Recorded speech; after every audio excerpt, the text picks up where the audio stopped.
السلام علیکم ورحمۃ اللہ وبرکاتہ۔ آسان منطق کے سبق میں آج ہم لوگ 7واں سبق پڑھنے جا رہے ہیں، جس کا نام ہے دلالت لفظیہ وضعیہ کی قسمیں۔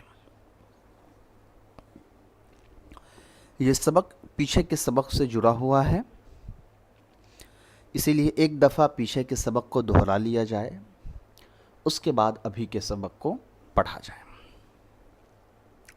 دلالت لفظیہ وضعیہ کی جو قسمیں ہیں، پچھلے کے سبق میں بتا دی گئی تھی کہ کون کون سی قسمیں ہیں۔ ابھی ہم لوگ کتاب سے پڑھ لیتے ہیں، پھر اس کی تفصیل انشاءاللہ سمجھ لیں گے۔ منطق میں اعتبار صرف دلالت لفظیہ وضعیہ کا ہے۔ ظاہر سی بات ہے، دلالت لفظیہ جو تھی وہ 3 طرح کی تھی: دلالت لفظیہ وضعیہ، دلالت لفظیہ عقلیہ، دلالت لفظیہ تبعیہ۔ ان تینوں میں سے دلالت لفظیہ وضعیہ سے بھی بحث کی جاتی ہے، اور اسی کی تینوں قسموں پر بحث کی جائے گی، کیونکہ بات سمجھنے سمجھانے میں اسی سے سہولت ہوتی ہے۔ دلالت لفظیہ وضعیہ کی 3 قسمیں ہیں: دلالت مطابقی، دلالت تضمنی، دلالت التزامی۔ یہ 3 قسمیں ہیں دلالت لفظیہ وضعیہ کی۔ دلالت مطابقی کیا ہے؟ وہ دلالت ہے جس میں لفظ اپنے پورے معنی موضوع لہو پر دلالت کرے۔ دیکھیے، اس کو سمجھنے کے لیے اگر آپ نحو کا وہ سبق یاد رکھیں، بدل والا، ایک تھا بدل الکل، ایک تھا بدل البعض، اور ایک تھا بدل الاشتمال، اگر وہ آپ کو یاد ہے تو اس کو سمجھنا آپ کے لیے آسان ہو جائے گا۔ ایک ہوتا ہے دلالت مطابقی۔ دلالت مطابقی کا مطلب یہ ہے کہ اس میں جو لفظ ہے وہ اپنے موضوع لہو کیا ہے یہ آپ کو بتائی گئی ہے، کیا ہوتا ہے جس کے لیے آپ وہ لفظ استعمال کرتے ہیں، جس چیز کے لیے۔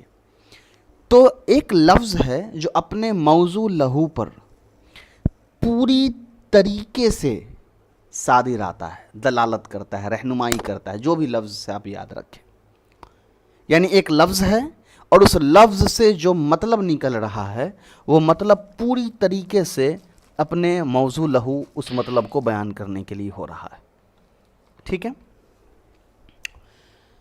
جیسے انسان کی دلالت حیوان ناطق پر، چاقو کی دلالت پھل اور دستے کے مجموعے پر۔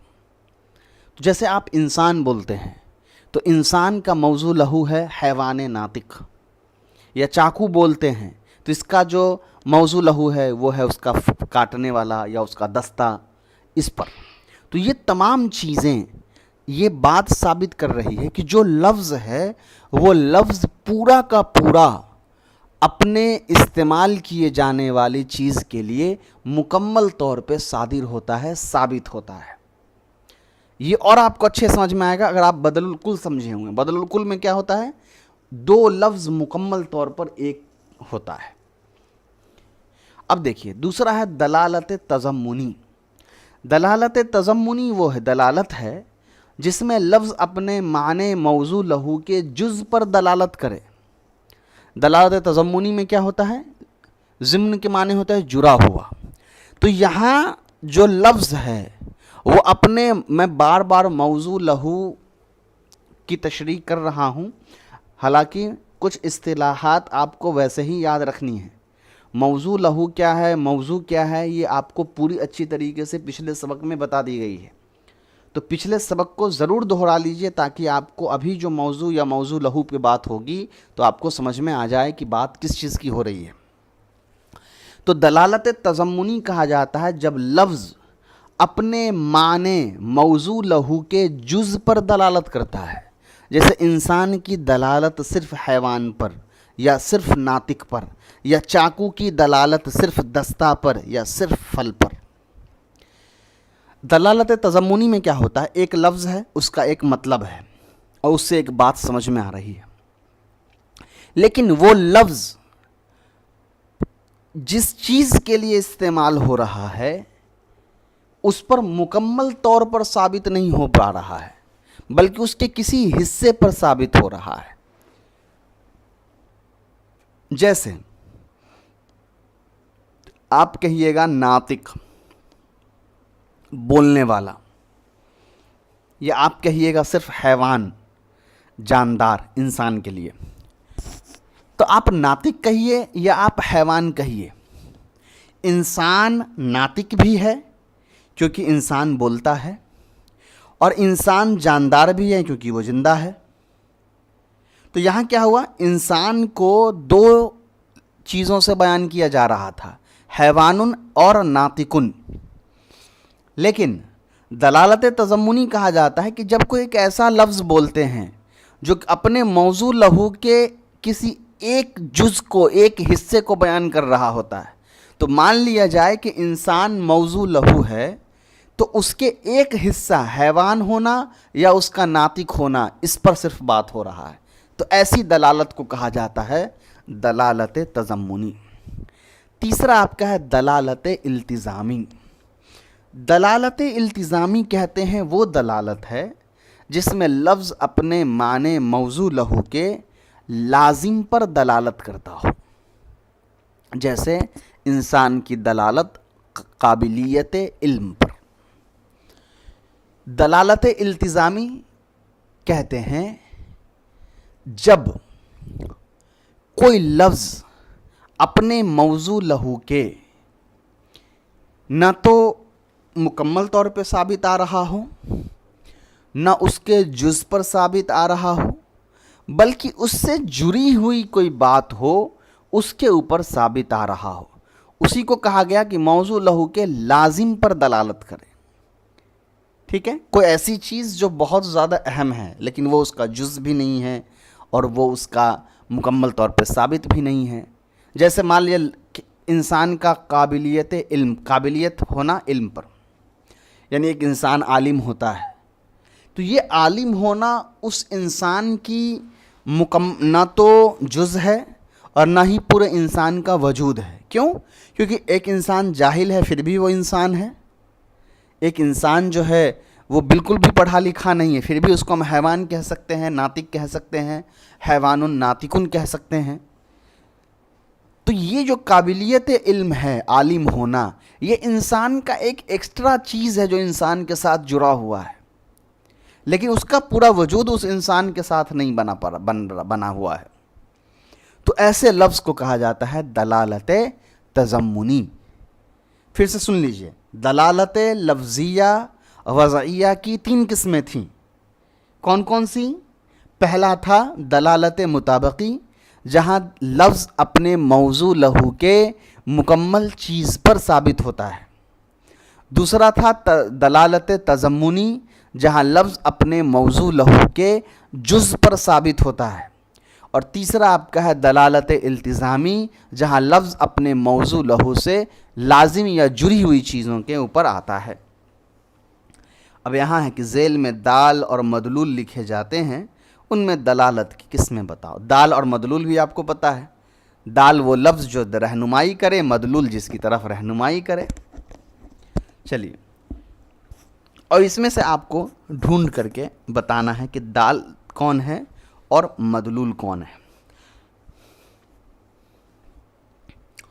چلیے، نابینا ایک لفظ ہے جس کے معنی ہے اندھا. تو یہ کس چیز، یہ دال ہوگا یا مدلول ہوگا؟ سوچئے کہ یہ دال ہوگا یا مدلول ہوگا. دیکھیے، نابینا جب آپ کو بولا جاتا ہے تو نابینا یہ مدلول ہو جائے گا. کیوں مدلول ہو جائے گا؟ اس لیے کہ دال کہا جاتا ہے جو رہنمائی کرتا ہے. تو آنکھ جو ہے یہ رہنمائی کرتا ہے یا تو بینائی کی طرف یا نابینا ہونے کی طرف. تو یہاں پر پتہ یہ چلا کہ جو نابینا ہونا ہے یہ وجہ ہے آنکھ کے کام نہ کرنے کی. تو آنکھ رہنمائی کر رہا ہے نابینا ہونے کی طرف، تو آنکھ بن جائے گا دال اور نابینا ہو جائے گا مدلول. حالانکہ یہاں وہ پتہ نہیں کرنا ہے، یہاں ہم کو اصل میں یہ پتہ کرنا ہے کہ دلالت کی کون سی قسم ہوگی. یہ تو نابینا ہونا آنکھ کی وجہ سے اگر ہے تو یہ دلالت کی کون سی قسمیں ہوگی؟ دلالت التزامی، دلالت تضمنی، دلالت مطابقی۔ تو دیکھیے آدمی اگر اندھا ہے پھر بھی وہ حیوان ناطقن تو ہے نا، اس کا مطلب یہ دلالت التزامی ہے۔ لنگڑا ٹانگ ہونا، ٹانگ سے لنگڑا ہونا، یہ بھی دلالت التزامی ہے، لنگڑا ہے پھر بھی وہ حیوان ناطقن ہے۔ درخت، شاخیں، اب درخت کا جو شاخ ہے، ایک پیڑ ہے اور پیڑ کا حصہ ہے شاخ، تو یہ کون سا ہوگا؟ تو دیکھیے درخت جو ہے اس کا اگر ہم دلالت مطابقی کی بات کریں تو درخت کا جو پورا وجود ہے وہ سارا آ گیا۔ اگر ہم دلالت تضمنی کی بات کریں تو درخت کی شاخ اس کے اندر آ گئی، کیونکہ درخت کے اندر پتا بھی ہے، پھل بھی ہے، شاخیں بھی ہیں۔ اور دلالت التزامی کیا ہوتا پھر؟ تو دلالت التزامی درخت کا یا تو پھلدار ہونا ہوتا یا بنا پھل والا ہونا ہوتا۔ اس کے بعد ہے نکٹا، ناک، تو یہ بھی آپ کا دلالت التزامی ہو جائے گا، اس لیے کہ ناک ہو نہ ہو اس سے حیوان ناطقن کا کوئی مسئلہ نہیں ہے۔ ہدایتن، کتاب الصوم، ہدایہ کتاب کا نام ہے، کتاب الصوم، تو ہدایہ جو ہے اور اس کا ایک باب ہے کتاب الصوم، تو کتاب الصوم جو ہے وہ حصہ ہے ہدایہ کتاب کا، تو اس کا مطلب یہ دلالت تضمنی ہو گیا۔ اور حاتم طائی، حاتم طائی ایک ناول تھا، اس کا ایک کردار ہے، اور سخاوت، وہ سخاوت کے معاملے میں بہت زیادہ فیمس تھا، اور بعض کتابوں میں آتا ہے کہ حاتم طائی نام کا ایک واقعی میں ایک شخصیت تھی جو بہت زیادہ سخی تھی، تو حاتم طائی کے ساتھ جڑی ہوئی ہے سخاوت کی صفت، تو یہ دلالت التزامی ہو گیا۔ چلیے اب ہم آتے ہیں اپنے سبق میں 8واں سبق کی طرف۔ یہ کیا ہے؟ یہ سبق بھی گزشتہ اسباق کو محفوظ کرنے کے لیے ہے۔ طلبہ آپس میں سوال و جواب کر کے گزشتہ مضامین خوب یاد کر لے، پھر استاد صاحب سوال کرے۔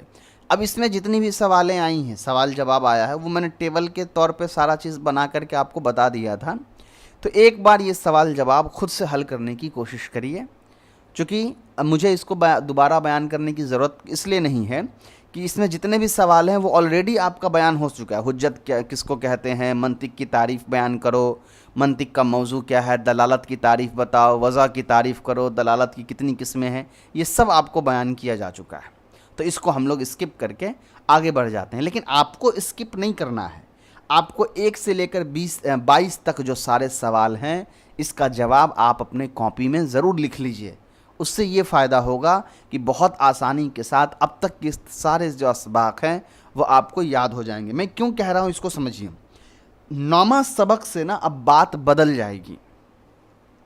جیسے علم اور تصدیق کی بات ہوئی تھی، پھر دلالت اور وضع کی بات ہوئی، تو وہ ایک 2 ٹاپک تھا، علم تصدیق ایک ٹاپک تھا، علم اصل میں ٹاپک تھا، اس کے اندر تصدیق اور تصور تھا، تو علم ایک ٹاپک تھا، دوسرا ٹاپک یا موضوع تھا آپ کا دلالت اور وضع، اس کی بحث ختم ہو گئی۔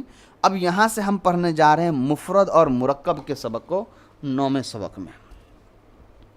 چلیے دیکھیے، معنی دار لفظ 2 قسم کے ہیں، مفرد اور مرکب۔ ظاہر سی بات ہے جس لفظ کا کوئی مطلب ہے وہ 2 طریقے سے آپ کے سامنے پیش کیے جا سکتے ہیں، مفرد یعنی ایک تنہا اکیلا لفظ، یا مرکب جیسے ایک لفظ سے زیادہ آپس میں جڑے ہوئے ہوں۔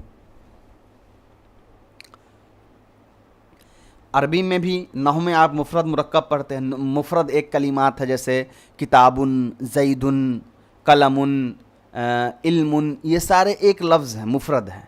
اور مرکب کی مثال لے لیجئے، چاہے وہ مرکب ناقص میں مرکب اضافی ہو، جیسے کتابو زیدن، زید کی کتاب، یہاں 2 لفظ ہو گئے، زید اور کتاب، یا آپ رجل صالح کہیے، موصوف صفت نیک آدمی، تو یہاں رجل صالح، یہ 2 لفظ ہو گئے، تو یہ مرکب ہو گئے۔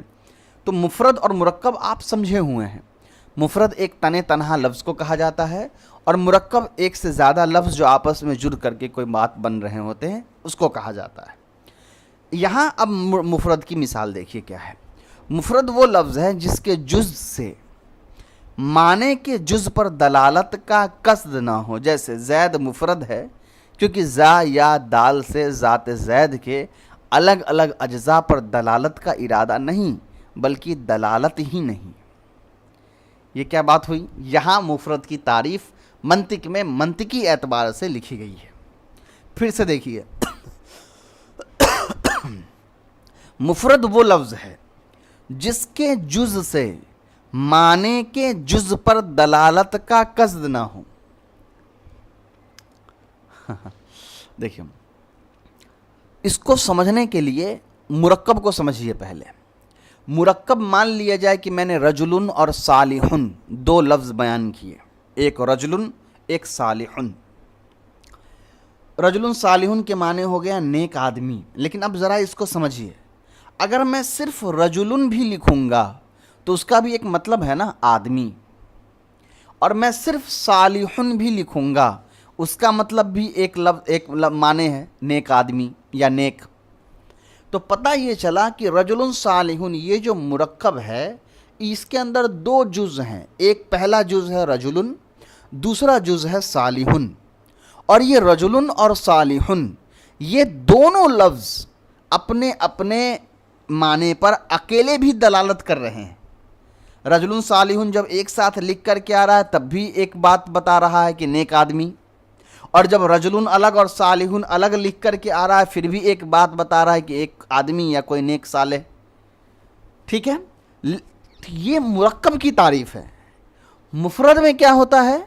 مفرد میں جو الفاظ یا کلمات ہوتے ہیں اس کے جز کو اگر دیکھا جائے تو اس کا جز کوئی بھی معنی مطلب نہیں دیتا ہے۔ جیسے زیدن، زیدن جب آپ بولتے ہیں تو زیدن کا ایک لفظ ہے، اس کے معنی ہے زید نام کا کوئی انسان، لیکن زید کو اگر توڑا جائے، زا یا دال اس میں توڑ دیا جائے تو صرف زا کے کوئی مطلب نہیں ہے، یا کے کوئی مطلب نہیں ہے، دال کے کوئی مطلب نہیں ہے۔ تو پتہ یہ چلا کہ زید ایک مفرد لفظ ہے کہ جس کے کلمات کو اگر توڑا گیا، جس کے حروف کو توڑا گیا تو ان حروف کا اپنے ذاتی اعتبار سے کوئی مطلب نہیں ہے۔ تو ایسے لفظ کو کہا جاتا ہے مفرد منطق کی اصطلاح میں۔ گھما پھرا کے بات وہی ہے، بس یہاں منطق میں مفرد کی اس اعتبار سے تعریف کی گئی ہے صرف آپ کو سمجھانے کے لیے، کیونکہ بحثیں ایسے ہی چلیں گی۔ سمجھ رہے ہیں؟ پھر سے سمجھ لیجئے ایک بار آپ، مفرد کیا ہے اور مرکب کیا ہے۔ مفرد وہ لفظ ہے کہ جب اس لفظ کو توڑا جائے تو اس توڑنے کے بعد اس لفظ کے توڑی ہوئی الفاظ سے یا توڑے ہوئے حروف سے کوئی مطلب نہ بن پاتا ہو۔ جیسے زید کو توڑ کر کے ہم نے 3 حرف نکالے، زا یا اور دال، زا یا اور دال سے کوئی مطلب نہیں نکلا۔ اور مرکب کیا ہے؟ مرکب وہ چیز ہے کہ جب اس کے جز کو توڑا جائے گا تو اس کا ہر ایک جز تنے تنہا الگ الگ معنی پر دلالت کر رہا ہوگا۔ جیسے الرجل عالم میں اگر کہوں اور الرجل عالم کو میں توڑ دوں تو الرجل کا ایک الگ مطلب نکلے گا، عالم کا ایک الگ مطلب نکلے گا۔ چلیے، امید ہے کہ آپ مفرد کی تعریف اچھی طریقے سے سمجھ گئے ہیں۔ اب آئیے، مفرد کی 4 صورتیں ہیں، 4 طریقوں سے مفرد کو بیان کیا جاتا ہے۔ پہلا، لفظ کا جز نہ ہو، جیسے اردو میں کہ اور عربی میں حمزہ استفہام۔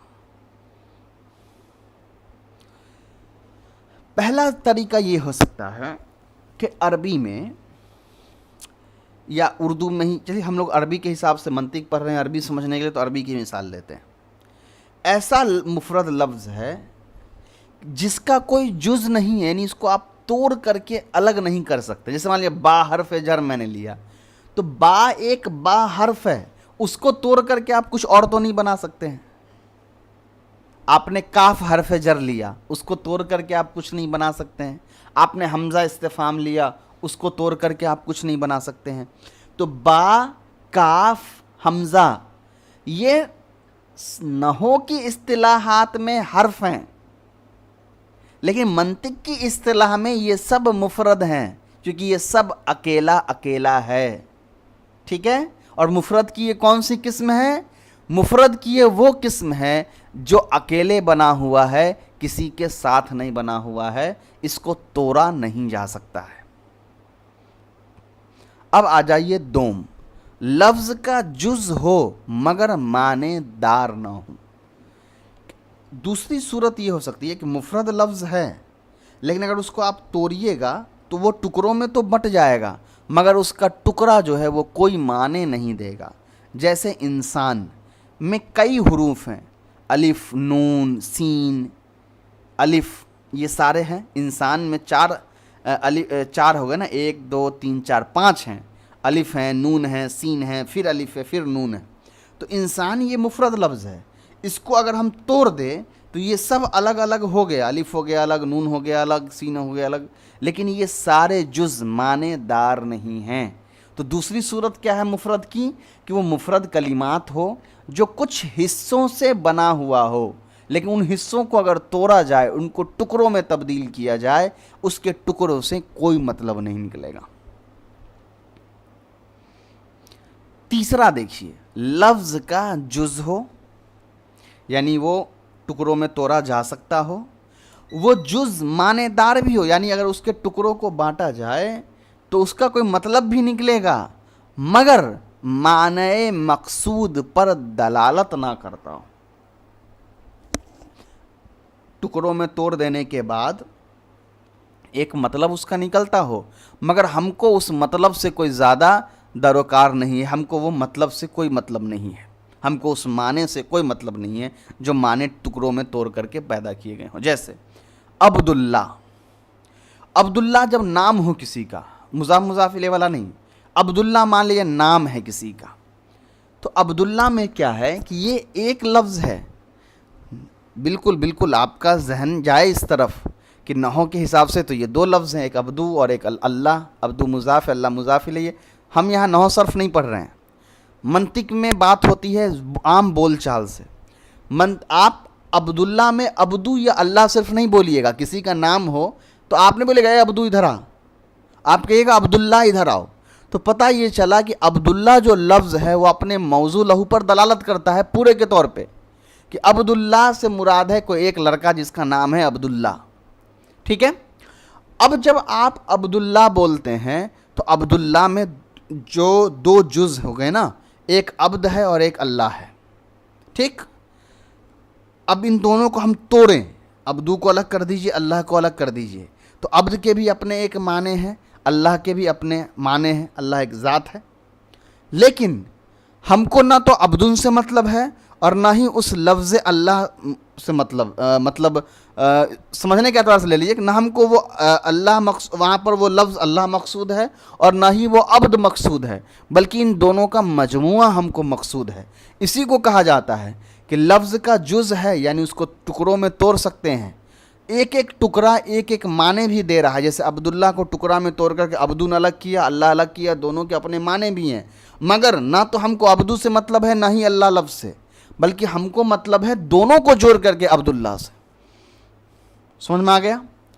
اور چوتھی صورت یہ ہوتی ہے کہ لفظ کا جز بھی ہے، معنی دار بھی ہے، لفظ کے جز کے معنی کے جز پر دلالت بھی ہے مگر اس دلالت کا ارادہ نہ کیا گیا ہو.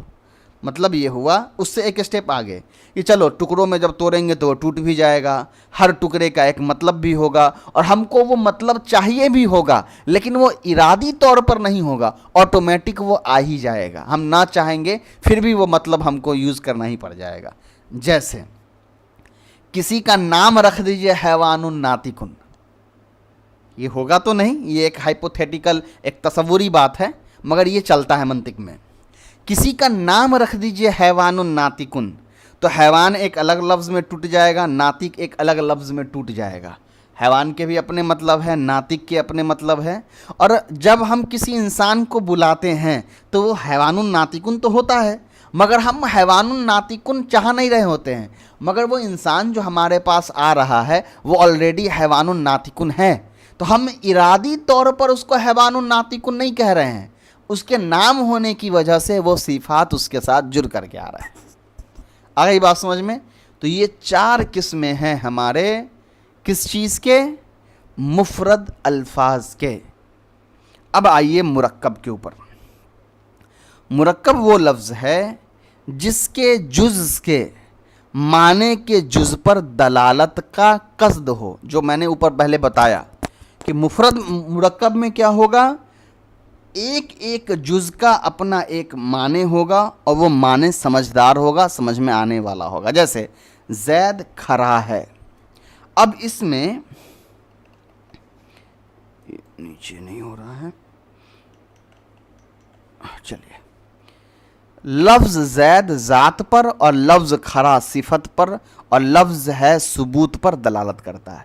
زید کھڑا ہے, ان تین لفظ ہیں یہاں پہ, اور یہ تینوں لفظ اپنے اپنے معنی پر بالکل دلالت کر رہے ہیں. زید ایک انسان کے اوپر دلالت کر رہا ہے, کھڑا ہونا یہ صفت کے طور پہ دلالت کر رہا ہے, اور لاسٹ میں جو ہے لگا ہوا ہے یہ اس بات کو ثابت کرنے پہ لگا ہوا ہے. اب کہیے گا یہ کیا ہو گیا ثابت کرنا؟ سمپل سی بات ہے, موصوف صفت یاد رکھیے. جب آپ کہتے ہیں عالم آدمی تو یہ مرکب ناقص ہے نا. رجل عالم کا مطلب ہے عالم آدمی. آپ اس کو مرکب ناقص کیوں کہتے ہیں؟ چونکہ آپ کو اس کے معنی میں مکمل اعتماد نہیں ہے, اس کے معنی میں کچھ کمی ہے. لیکن جب آپ کہتے ہیں الرجل عالم, آدمی عالم ہے, جیسے ہی ہے لگتا ہے آپ کہتے ہیں ہاں مکمل طور پہ آدمی عالم ہے. تو وہ ہے کیا کرتا ہے؟ ثابت کر دیتا ہے خبر کو. تو یہاں پر بھی وہ ہے ثبوت کے لیے آیا ہے. چلیے اب آ جائیے تمرین پہ. امثلہ ذیل میں بتاؤ کون لفظ مفرد ہے اور کون مرکب ہے. احمد یہ مفرد ہے اور یہ مفرد کی پہلی صورت ہے. مظفر نگر یہ بھی مفرد ہے, مگر مفرد کی کون سی قسم ہے؟ سوچئے مفرد کی کون سی قسم ہوگی؟ یہ آپ کا آئے گا, مظفر بھی ایک لفظ ہے اور نگر بھی ایک لفظ ہے, تو یہ آپ کا آ جائے گا. اگر ہم کسی کا نام رکھ دیں مظفر نگر, کسی جاندار کا, انسان کا, تب تو یہ چوتھی قسم میں چلا جائے گا. لیکن اگر ہم مظفر نگر صرف جگہ کو لے رہے ہیں تو یہ تیسری قسم میں رہے گا. ٹھیک ہے. اسلام آباد تیسری قسم میں رہے گا. عبد الرحمن یہ دوسری قسم میں چلا جائے گا. ظہر کی نماز, ظہر کی نماز. اب یہ کیا بنے گا؟ مفرد بنے گا یا مرکب بنے گا؟ تو یہ مرکب بنے گا. ٹھیک ہے. رمضان کا روزہ یہ بھی مرکب بنے گا.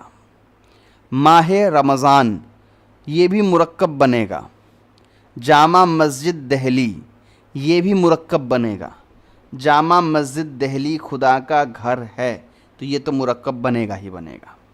ٹھیک ہے. ہاں, اس میں ایک چیز آپ کو صرف سمجھ لینا ہے کہ اگر وہ جو جامع مسجد دہلی 9واں نمبر والا ہے, جیسے یہاں 9واں نمبر پہ جامع مسجد دہلی خدا کا گھر ہے, تو یہ مسجد ہو گیا نا, جامع مسجد دہلی یہ مسجد ہوئی دہلی کے اندر. تو اگر یہ 8واں نمبر جو ہے جامع مسجد دہلی یہ وہ اسی مسجد کے بارے میں ہے, تو پھر یہ مفرد ہو جائے گا, کیونکہ یہ تینوں ایک ہی چیز کے بارے میں بولا, یہ نام ہے. جیسے عبد الرحمن یہ دو لفظ مل کے ایک شخص کے بارے میں بولا جا رہا ہے, تو جامع مسجد دہلی یہ تین لفظ مل کر کے ایک کے بارے میں بولا جا رہا ہے, تو یہ مفرد ہو جائے گا. اب ڈفرنس سمجھیے. نحو کے اعتبار سے عبد الرحمن, ظہر کی نماز, یا وہ چھوڑ دیجیے, مظفر نگر, جامع مسجد دہلی, یہ الگ ہو سکتا ہے, منطق کے اعتبار سے الگ ہے. جامع مسجد دہلی نحو کے اعتبار سے یہ مرکب الفاظ ہوتے, چونکہ یہاں ایک سے زیادہ لفظ لکھے ہوئے ہیں.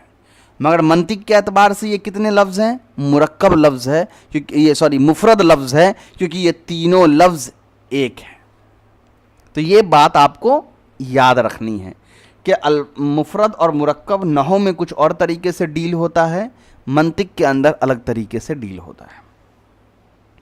اب آ جاتے ہیں 10واں سبق, کلی اور جزئی. یہ بھی ایک الگ ٹاپک ہو گیا, تو اس کو بھی یاد رکھنا ہے, سمجھنا ہے. آگے دیکھیے. مفہوم ہر وہ چیز ہے جو ذہن میں آئے, اور مفہوم کی دو قسمیں ہیں, کلی اور جزئی. سب سے پہلے سمجھیے مفہوم کیا ہوتا ہے. مفہوم کا مطلب ہوتا ہے سمجھی ہوئی بات. یہاں تعریف کہہ رہے ہیں کہ مفہوم وہ چیز ہے جو ذہن میں آ جائے. ذہن میں آنے کا مطلب ہے کہ وہ بات سمجھی ہوئی ہے. ٹھیک ہے. اب سمجھی ہوئی جو بات ہے وہ دو طریقے سے آپ کے پاس آ سکتی ہے, آپ کے دماغ میں آ سکتی ہے. ایک کلی طور پر اور ایک جزئی طور پر۔ جزئی وہ مفہوم ہے جس میں شرکت نہ ہو سکے، یعنی وہ ایک معین چیز پر صادق آئے، جیسے زید یہ کتاب۔ اور کلی وہ مفہوم ہے جس میں شرکت ہو سکے، یعنی وہ کئی چیزوں پر صادق آ سکے، جیسے لفظ آدمی کلی ہے، کیونکہ زید، عمر، بکر وغیرہ سب کو آدمی کہنا صحیح ہو۔ تو کہہ رہے ہیں کہ جزئی کا مطلب ہوتا ہے کوئی ایسی چیز کہ اس لفظ کو بولنے کے بعد آپ اس میں دوسرے لفظ کو شامل نہیں کر سکتے، دوسری چیز کو ثابت نہیں کر سکتے۔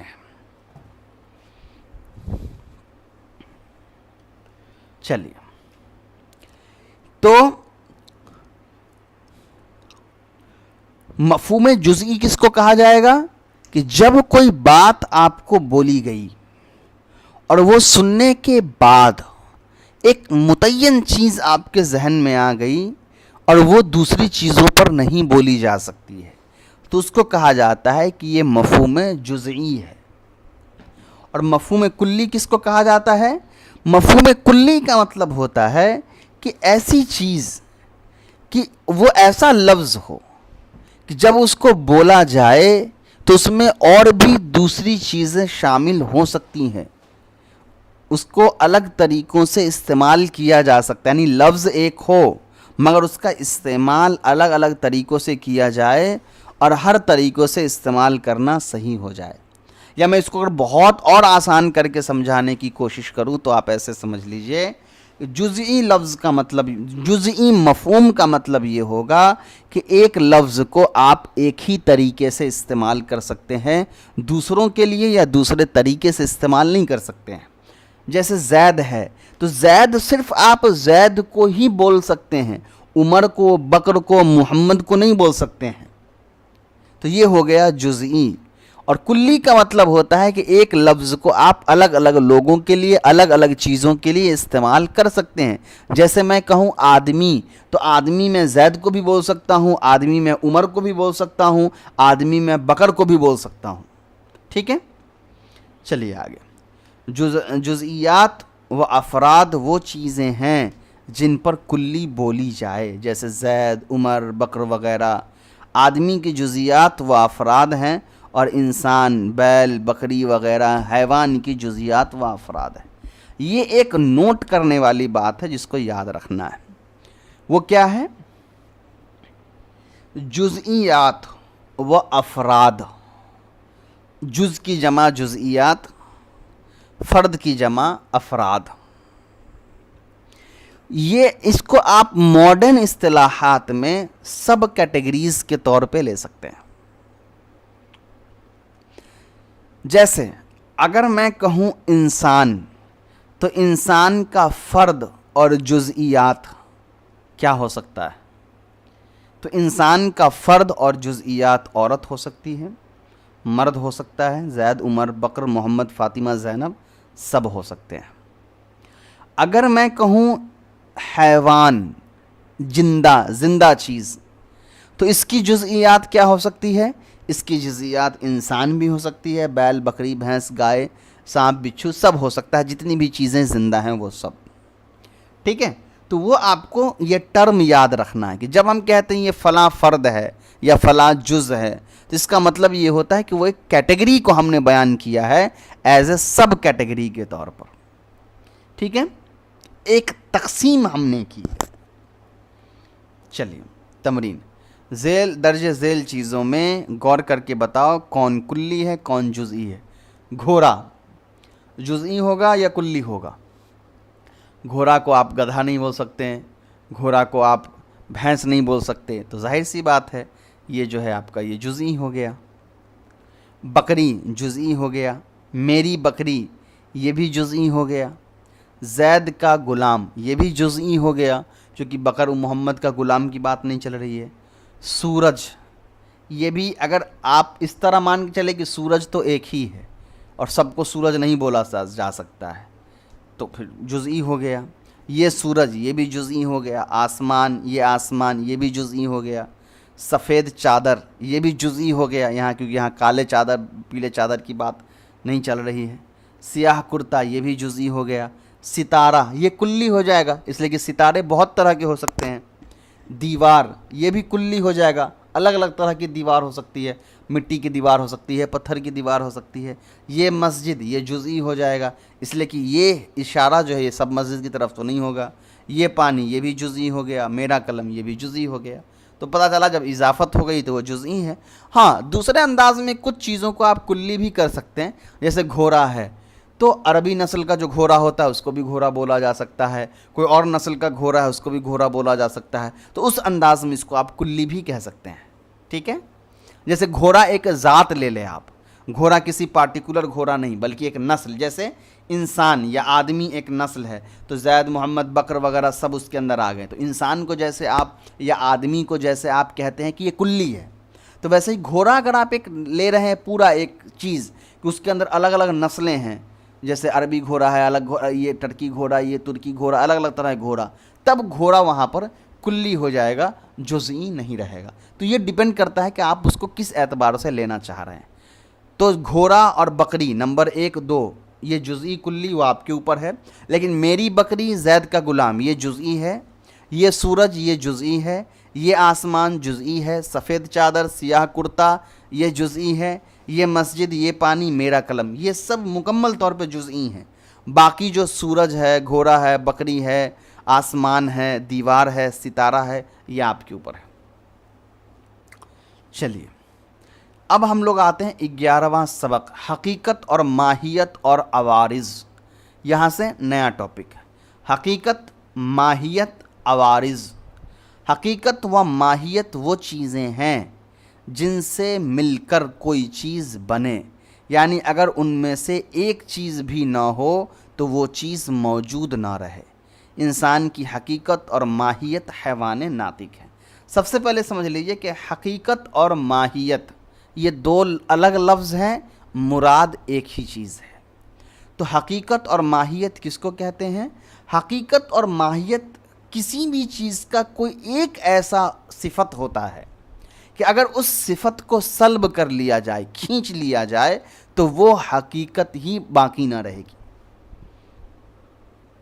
پھر سنیے، حقیقت اور ماہیت اس چیز کو کہا جاتا ہے جس کی وجہ سے کوئی بھی چیز وجود میں ہوتی ہے، اگر وہ چیز کھینچ لی جائے تو اس کا وجود بھی ختم ہو جاتا ہے۔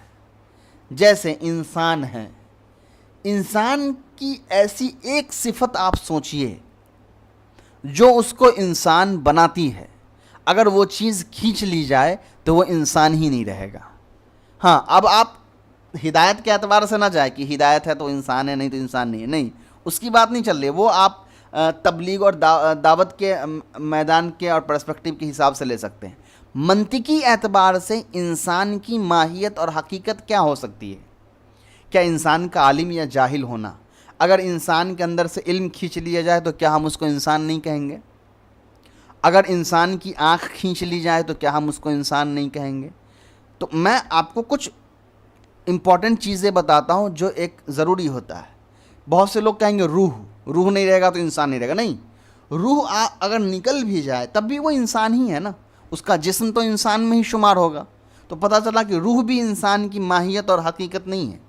تو انسان کی ماہیت اور حقیقت اصطلاح کے اعتبار سے کیا ہوگی؟ تو شروع سے جو ہم پڑھتے آ رہے ہیں، حیوان ناطقن، بولنے والا جاندار، جو صرف انسان کے اندر پائی جاتی ہے۔ ہاں کوئی گونگا ہو گیا تو اس کا مطلب یہ نہیں ہے کہ وہ حیوان نہیں رہا، وہ حیوان ناطقن، وہ انسان نہیں رہا۔ کیوں؟ کیونکہ اس کے اندر صلاحیت تھی، کسی وجہ سے وہ صلاحیت ختم ہو گئی ہے، مگر وہ موجود ہے۔ تو انسان، کسی ایک انسان کے گونگا ہو جانے سے انسان کی حقیقت تو نہیں مٹ جائے گی نا۔ تو پتہ یہ چلا کہ انسان کی حقیقت اور ماہیت کیا ہے؟ حیوان ناطقن، ٹھیک ہے۔ اسی طریقے سے آپ کوئی اور چیز لے لیجئے، جیسے مان لیا جائے کہ گاڑی، تو گاڑی کی حقیقت اور ماہیت کیا ہوگی؟ اس کا انجن یا اس کا چلنے والا ہونا، اس پر سوار ہو کر جانا، سواری ختم تو گاڑی ختم۔ مان لیا کہ ایک کتا ہے تو کتا کی ماہیت اور حقیقت کیا ہوگی؟ اس کا بھونکنا، وہ نہ بھونکے تو اس کی پھر حقیقت ختم، اس کو کتا نہیں مانا جائے گا۔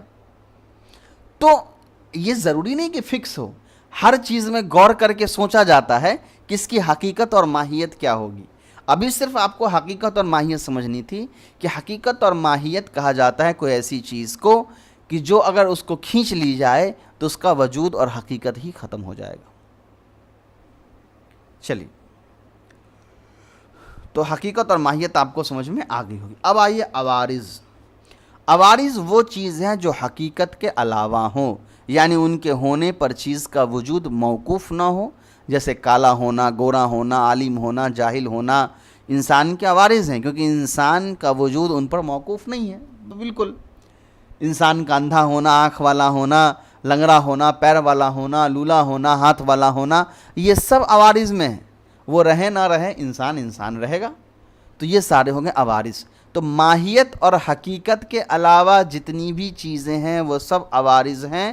اور ایک چیز آپ کو یاد رکھنی ہے کہ ہر چیز میں ماہیت اور حقیقت ایک ہے، اس کے علاوہ سب عوارض ہیں، ٹھیک ہے؟ اور کسی چیز کو پرکھا جاتا ہے اس کی ماہیت اور حقیقت کو دیکھ کر کے، اس کی عوارض کو دیکھ کر کے نہیں۔ اسی لیے پرانی جتنی بھی آسمانی کتابیں آئیں اس کی ماہیت اور حقیقت تھی توحید، ایک اللہ کی عبادت، وہ ان کتابوں سے نکل گئیں۔ اسی لیے ان کتابوں کی حقیقت ختم ہو گئی کہ وہ ہدایت دینے والی نہیں رہی، وہ فرقان نہیں رہی۔ تو کیا ہوا؟ ان کتابوں سے ماہیت اور حقیقت ختم کر لی گئی۔ عوارض ان کے اندر بھی تھے، پیغمبروں کا ذکر، جنت جہنم کا ذکر، وہ عوارض ان کے اندر بھی ہیں، لیکن عوارض کے بنا پر وہ کتابیں نہیں بنی گئی تھیں، وہ ہدایت اور توحید کے بنا پر اس کی حقیقت تھی۔ قرآن کے اندر وہ حقیقت آئی، اسی لیے قرآن باقی رہا۔ یہ میں نے مثال دے کر آپ کو سمجھائی ہے کہ ماہیت اور عوارض کے اندر کتنا فرق ہوتا ہے، اور کسی چیز کا وجود ماہیت کے اوپر ہوتا ہے یا عوارض کے اوپر ہوتا ہے۔ چلیے، اب نیا ایک ٹاپک اسی سے جڑتا ہوا، کلی ذاتی اور کلی عرضی۔ کلی کی دو قسمیں ہیں، جزئی اور کلی ہم پڑھ کے آئے ہیں۔ اب کہہ رہے ہیں کہ کلی جو آپ کا ہے وہ دو قسم کا ہے، ایک ہوتا ہے کلی ذاتی اور ایک ہوتا ہے کلی عرضی۔ کلی ذاتی وہ کلی ہے جو اپنے افراد کی پوری حقیقت ہو یا اس کا جز ہو۔ کلی ذاتی کہا جاتا ہے اس کلی کو کہ جب اس کے اندر جو چیزیں ذکر کی جا رہی ہیں وہ یا تو خود اس ذات کی پوری حقیقت ہو، یا اگر پوری حقیقت نہ ہو تو اس کا کم سے کم حصہ ضرور ہو۔ جیسے انسان اپنے افراد زید، عمر، بکر وغیرہ کی پوری حقیقت ہے، اور حیوان اپنے افراد انسان اور بیل، بکری وغیرہ کی حقیقت کا جز ہے۔ کیا مطلب اس کو ذرا سمجھیے۔ جب آپ کہیے گا انسان، تو انسان جو ہے یہ زید کی حقیقت ہے پوری یا نہیں ہے؟ جب ہم کہتے ہیں انسان تو یہ پوری کی پوری انسانیت میں جتنے بھی انسان ہیں پورے دنیا میں اس کو پر بولا جاتا ہے، زید ہو، عمر ہو، بکر ہو۔ تو جب میں نے انسان کا لفظ کہا تو اس سے دنیا میں جتنے انسان ہیں صرف وہ آپ سمجھتے ہیں، سارے کے سارے انسان، آپ جانور نہیں سمجھتے ہیں، آپ بیل بکری نہیں سمجھتے ہیں۔ تو یہ ہو گیا پوری سب پر بولا جانا، یعنی پوری حقیقت کو بیان کرنا۔ لیکن جب میں کہتا ہوں حیوان، حیوان الناطقن نہیں، حیوان الناطقن کہوں گا تب تو پھر انسان ہی ہو جائے گا وہ۔ صرف میں کہوں حیوان، تو حیوان کا مطلب ہے جاندار۔ تو جاندار انسان کے علاوہ اور بھی چیزیں ہیں، انسان بھی ہے، گھوڑا بھی ہے، بیل بھی ہے، بکری بھی ہے۔ تو حیوان کیا ہو گیا؟ یہ انسان کی حقیقت کا جز ہے، پوری حقیقت نہیں ہے۔ اس لیے کہ انسان کی پوری حقیقت کیا ہے؟ حیوان ناطقن، بولنے والا جاندار۔ اور انسان کا ادھورا حقیقت کیا ہے، آدھا حقیقت کیا ہے، حیوان. یاد رہے گا، آپ سمجھ میں آ گیا. اسی کو کہا جاتا ہے کلی ذاتی، کہ جہاں لفظ جو بولا جائے وہ لفظ یا تو پوری حقیقت کو واضح کر رہا ہو یا آدھا حقیقت کا حصہ ہو، آدھی حقیقت کی بات کر رہا ہو. اور دوسرا آپ کا کلی عرضی ہے، وہ کلی ہے جو اپنے جزئیات کی حقیقت سے خارج ہو. یعنی کلی عرضی، جیسے عرضی میں نے وہی کہا، عوارض جو حقیقت سے اس کا کوئی تعلق نہیں ہے، تو کلی عرضی کا بھی وہی مطلب ہوگا جو مکمل طور پر کسی چیز کی حقیقت سے الگ ہو. عوارض ہے تو حقیقت تو ہوگا ہی نہیں، ہے نا. تو یعنی یہ وہ چیز ہے جو جس کے اوپر کسی چیز کا وجود موقوف نہیں ہوتا ہے، ایکسٹرا چیز ہے، ہو تو ہو، نہ ہو تب بھی کوئی بات نہیں. جیسے ضاحک، ہنسنے والا، انسان کی کلی عرضی ہے. انسان ہنسے یا نہ ہنسے پھر بھی وہ انسان ہے، حیوان ناطقن ہے، کیونکہ نہ تو وہ انسان کی پوری حقیقت ہے. ایسا نہیں کہ ہنسنے والا ہوتا تو وہ انسان ہوتا، نہیں ہنس رہا ہے اس لیے انسان نہیں ہے. اور نہ ہی حقیقت کا جز ہے، کیونکہ انسان کی حقیقت کیا ہے، بولنے والا ہونا، ہنسنے والا ہونا نہیں. تو پتہ یہ چلا کہ کوئی ہنسنے والا، ضاحک کا جو لفظ ہے وہ انسان کی کلی عرضی ہے، نہ کہ کلی ذاتی یا پھر حقیقت اور ماہیت. اب اس کو تھوڑا سا ریپیٹ کر لیجئے. ماہیت کیا تھی، حقیقت کیا تھی؟ وہ چیز جس کے اوپر کسی چیز کا وجود باقی رہے. جیسے انسان ہے تو اس کی وجود حیوان ناطقن کے اوپر باقی ہے. اور اس کے بعد عوارض کیا ہے، حقیقت کے علاوہ جتنی چیزیں ہیں. پھر کلی اور جزئی. تو کلی ذاتی کا مطلب کیا ہے، وہ چیز جو یا تو پوری حقیقت کو بیان کرتا ہو یا حقیقت کا حصہ ہو، جز ہو. جیسے انسان کی حقیقت پوری حقیقت ہے حیوان ناطقن، اور انسان کی حقیقت کا آدھا ہے حیوان یا ناطقن. اور انسان، یہ جو کلی عرضی جو ہے یہ انسان کے عوارض میں سے ہے، نہ تو وہ پورا حقیقت ہے اور نہ ہی وہ حقیقت کا حصہ ہوتا ہے، ایکسٹرا چیز ہے، اس کے ہونے نہ ہونے سے کوئی بھی فرق نہیں پڑتا ہے. اب آ جائیے تمرین. درج ذیل چیزوں میں غور کرو، کون کلی کس کے لیے ذاتی ہے اور کس کے لیے عرضی ہے. جسم نامی درخت انار. انار کا درخت، جسم والا ہونا، جسم ہے، انار کا درخت ہے. تو یہ کیا بنے گا، کلی ذاتی بنے گا یا کلی عرضی بنے گا؟ دیکھیے، انار کا درخت جیسے حیوان ناطقن ہے، تو حیوان اور ناطق یہ دونوں مل کر انسان کی حقیقت ہے. تو انار کا درخت، انار نہ ہو تب بھی درخت باقی ہے، درخت نہ ہو تب بھی انار باقی ہے. تو یہ آپ کا حقیقت نہیں بن سکتا ہے اگر اس انداز سے دیکھیے گا تو. لیکن اگر درخت کے پہلو سے دیکھیے گا تو درخت ہے. اگر انار کا درخت نہیں تو کسی اور چیز کا درخت ہو سکتا ہے. تو اس کو آپ ایسے لے لیجئے کہ یہ حقیقت، یہ جو ہے آپ کا، یہ آ جائے گا. اگر صرف انار کے درخت کی بات چل رہی ہے تو یہ آ جائے گا آپ کا کلی ذاتی کے طور پہ، ٹھیک ہے. لیکن اگر اور دوسرے درختوں کے کمپیریزن میں ہم لے کے چلیں گے تو یہ عرضی کے طور پہ آ جائے گا. لیکن ہم صرف ابھی چونکہ درخت، انار کا درخت ہی یہاں پہ لکھا ہے تو انار کے درخت کو لے کر کے ہی چلیے. انار کا درخت، ٹھیک ہے، یہ آپ کا ہے کلی ذاتی. چونکہ اگر آپ انار نکال دیں گے تو وہ انار کا درخت رہے گا ہی نہیں. اس کے بعد ہے سرخ انار. انار ہے اور لالی ہے. تو انار کے لیے لالی کیا ہے، اس کی کلی ذاتی ہے یا عوارض ہے؟ تو یہ عرضی کے اندر آئے گا، اس لیے کہ انار صرف لال تھوڑی ہوتا ہے، انار سفید بھی ہو سکتا ہے، ہرا بھی ہو سکتا ہے. حیوان فرس. فرس کے لیے یعنی گھوڑے کے لیے حیوان کیا ہوگا، کلی ذاتی ہوگا یا کلی عرضی ہوگا؟ تو کلی ذاتی ہوگا، اس لیے کہ حیوان آپ کھینچ لیجئے گا تو گھوڑا بچے گا ہی نہیں، اس لیے کہ حیوان ناطقن تو آپ کہہ نہیں سکتے ہیں نا، تو وہ تو حیوان ہی ہے. صرف حیوان کھینچیے گا وہ ختم ہو جائے گا.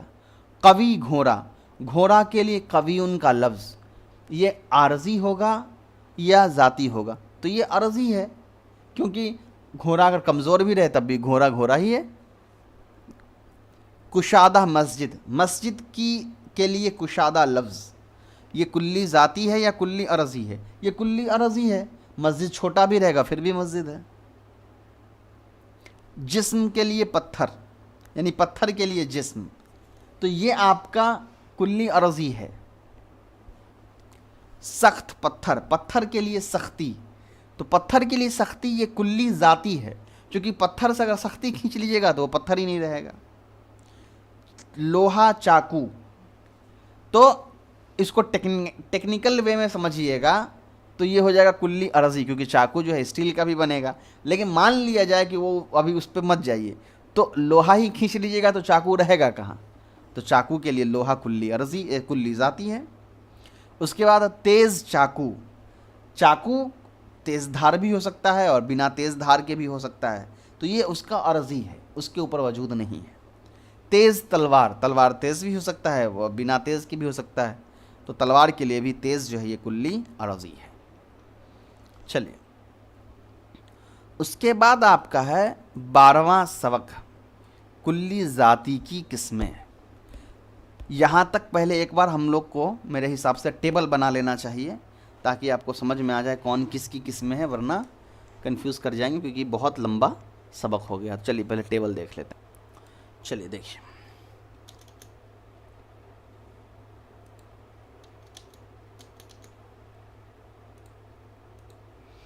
ایک منٹ،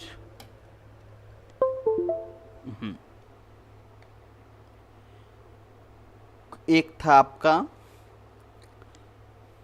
کلی اور ایک آپ کا تھا جزئی۔ کلی اور جزئی کیا تھا؟ کلی ایسی چیز جس کے اندر الگ الگ چیزوں کو ہم استعمال، ایک ہی لفظ ہے وہ الگ الگ چیزوں پر بولا جا سکتا ہو، اور جزئی کا مطلب ہوتا ہے ایک چیز جو ایک لفظ جو ایک ہی چیز کے لیے بولا جا سکتا ہو۔ پھر اس کے بعد ہم نے پڑھا ماہیت اور حقیقت، کوئی ایسی چیز جو کسی چیز کے وجود کے لیے ضروری ہے، وہ نہیں رہے گا، وہ چیز وجود میں نہیں رہے گا۔ اس کا ہم نے پڑھا عوارض، عوارض وہ چیزیں ہیں جس کے ہونے نہ ہونے سے کسی کے وجود پر کوئی فرق نہیں پڑتا ہے، وجودی اعتبار سے، ٹھیک ہے۔ اس کے بعد ہم نے پڑھا کلی ذاتی، اور اس کے بعد ہم نے پڑھا کلی عرضی۔ کلی ذاتی کہا گیا اس چیز کو کہ جہاں پر ایک چیز یا تو اس کی حقیقت ہو یا حقیقت کا حصہ ہو، جیسے انسان کے لیے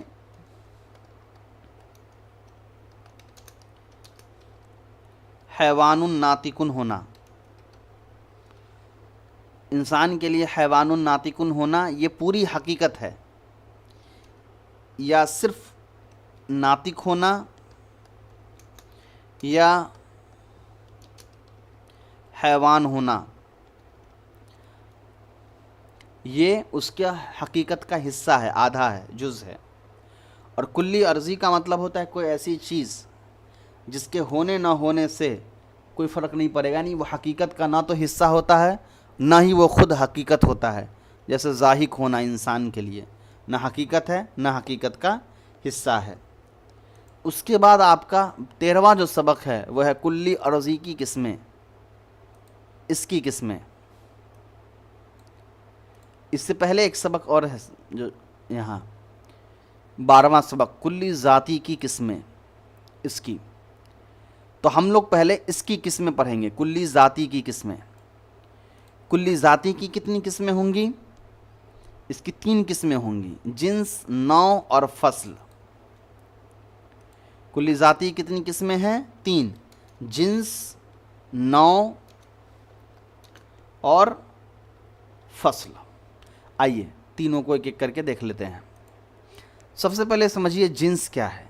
جنس وہ کلی ذاتی ہے جو ایسی جزئیات پر بولی جائے جن کی حقیقتیں الگ الگ ہوں، جیسے حیوان جنس ہے کیونکہ وہ انسان، بیل، بکری وغیرہ پر بولا جاتا ہے جن کی حقیقتیں الگ الگ ہیں۔ جنس کس کو کہا جاتا ہے؟ جنس ایک ایسا لفظ ہے جو ایک ایسی حقیقت کے بارے میں بات کرتا ہے کہ وہ حقیقتیں مختلف اعتبار سے الگ الگ چیزوں میں پائی جا سکتی ہیں۔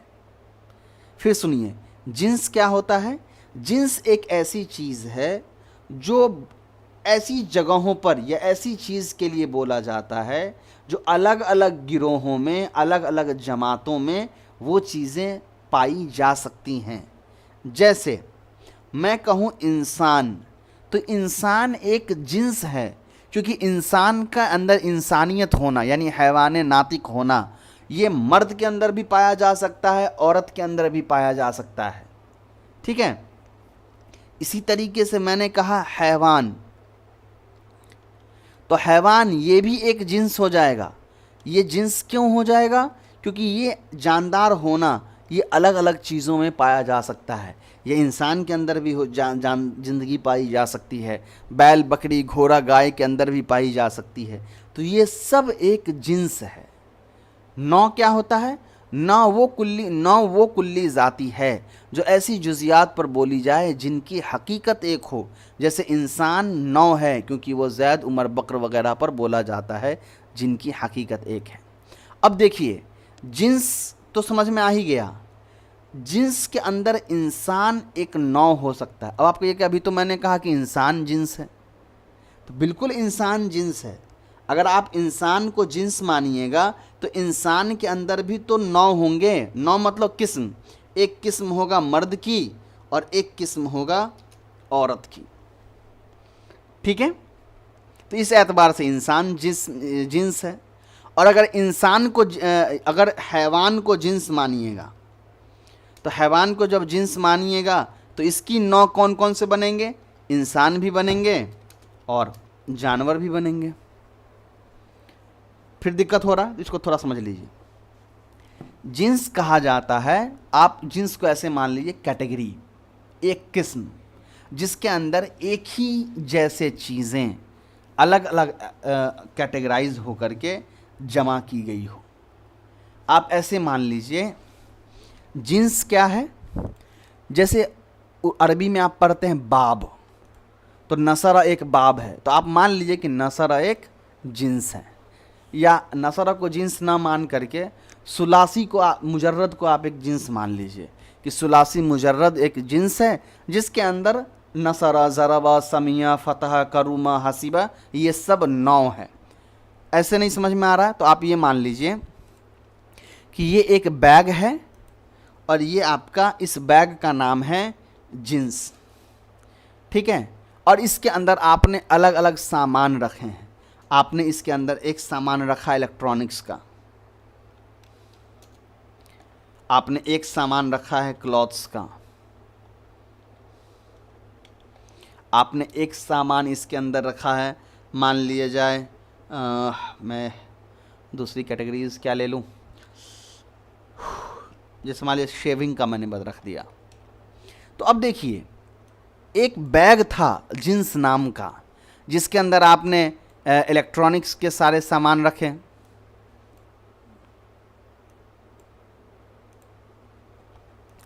الیکٹرانکس کے سارے سامان آ گئے جس میں آپ کا فون، لیپ ٹاپ، ٹیب یہ سب آ گیا۔ دوسرا نوع آپ کا آ گیا کلوتھس کا جس کے اندر آپ کے سارے کپڑے آ گئے۔ تیسرا آپ کا شیونگس کا آئٹم آ گیا جس کے اندر بلیڈ، ریزر، شیونگ کریمز وغیرہ یہ سب آ گئے۔ تو پتہ کیا چلا کہ جنس ایک بیگ ہے جس کے اندر الگ الگ ٹائپ کی چیزیں آپ نے رکھی ہوئی ہیں، تو جنس ایک کیٹیگری ہو گیا۔ پھر جس کے اندر آپ الگ الگ کیٹیگریز کو رکھتے ہیں تو جنس ایک مین کیٹیگری ہو گیا اور نوع جو ہے وہ سب کیٹیگریز ہیں۔ اب یاد رہے گا ایسے؟ چلیے، اور تیسرا آپ کا فصل ہے۔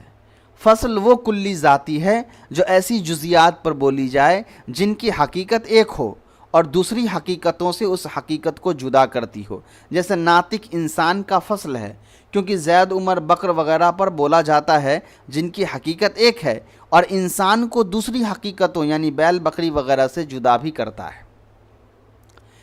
فصل کہا جاتا ہے وہ چیز جو ایک نوع کو دوسرے نوع سے جدا کرتا ہے، الگ کرتا ہے۔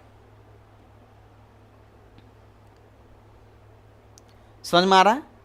فصل کیا ہوتا ہے؟ وہ چیز جو ایک سب کیٹیگریز کو دوسرے کیٹیگریز سے الگ کرتا ہے. الیکٹرانکس کا جتنا بھی آئٹم ہے، موبائل فون، لیپ ٹاپ، کمپیوٹر، وہ کپڑوں سے الگ کیسے ہے؟ کپڑوں میں اور موبائل فون میں کیا ڈیفرنس ہے؟ ان دونوں ایک نو ہے. ایک بیگ تھا جنس اس کے اندر. تو کپڑا اور الیکٹرانکس کے جو سامان ہے اس میں کیا ڈیفرنس ہے؟ تو اس میں ڈیفرنس ہے نا، ایک بجلی پہ چلتا ہے اور ایک پہننے وہننے کی چیز ہے. ایک کو آپ پانی سے دھو سکتے ہیں، ایک کو آپ پانی میں نہیں ڈال سکتے، پانی سے بچا کے رکھتے ہیں. تو یہ چیزیں فصل کرتی ہے، یعنی دونوں میں فرق پیدا کرتی ہے. تو یہی کہا جاتا ہے، اسی کو فصل کہا جاتا ہے. جیسے آپ کہیے گا کہ حیوان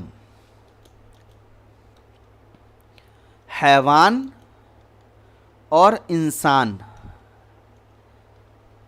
ان دونوں کا فصل کیا ہے؟ تو میں کہوں گا ان دونوں کا فصل ہے ناطق ہونا. کیوں؟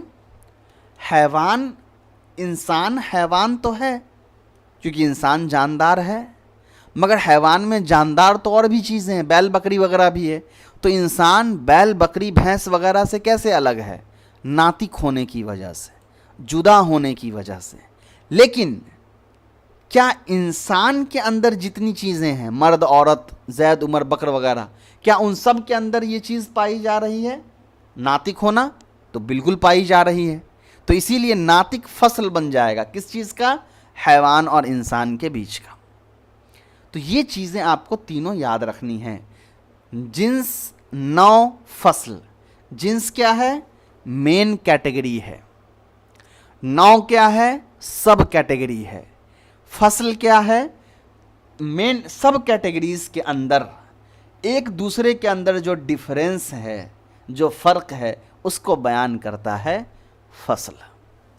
ذیل میں دو چیزیں لکھی جاتی ہیں، بتاؤ کون کس کے لیے جنس یا نو یا فصل ہے؟ حیوان، فرس کے لیے، گھوڑا کے لیے. حیوان کیا ہے؟ جنس ہے، نو ہے، فصل ہے.